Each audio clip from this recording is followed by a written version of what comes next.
100 बार ब्रह्मगिरी की आप परिक्रमा कीजिए और एक करोड़ जप कीजिए, तब आपका वह पाप नष्ट होगा, तभी हम आपका वह पाप को नष्ट मानेंगे। तो गौतम ऋषि परेशान थे पर किया नहीं। फिर भी गौतम ऋषि ने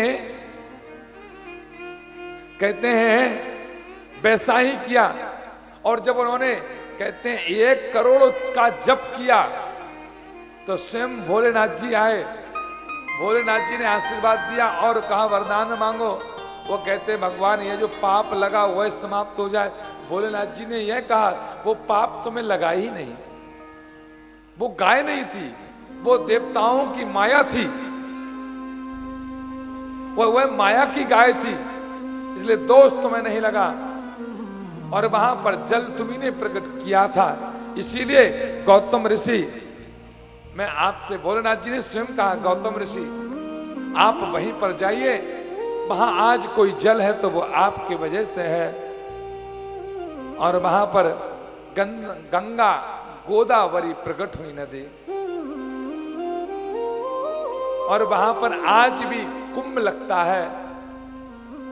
वह स्थान, वह ज्योतिर्लिंग त्र्यंबकेश्वर के नाम से जाना जाएगा।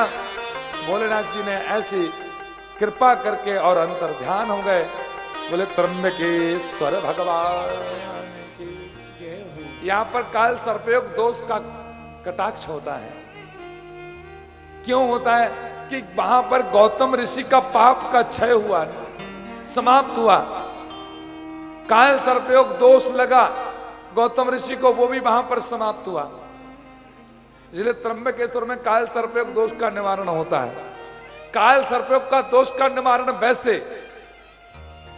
ज्योतिर्लिंग में होता है, लेकिन कलयुग के चलते, कलयुग को देख करके काल सर्पयोग का दोष मेरी नजर में आप अपनी आंखों के सामने कराएंगे तो सबसे बेस्ट है।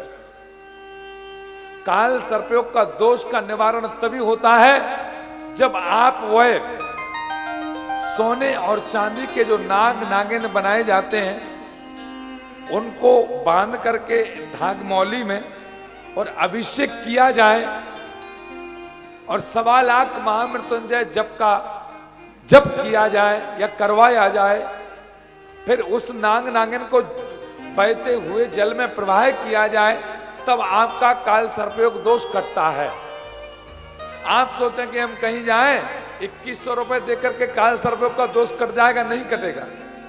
अभिषेक कीजिए, महामृत्युंजय का जप कीजिए, उसके बाद आपका काल सर्पयोग का दोष कटेगा।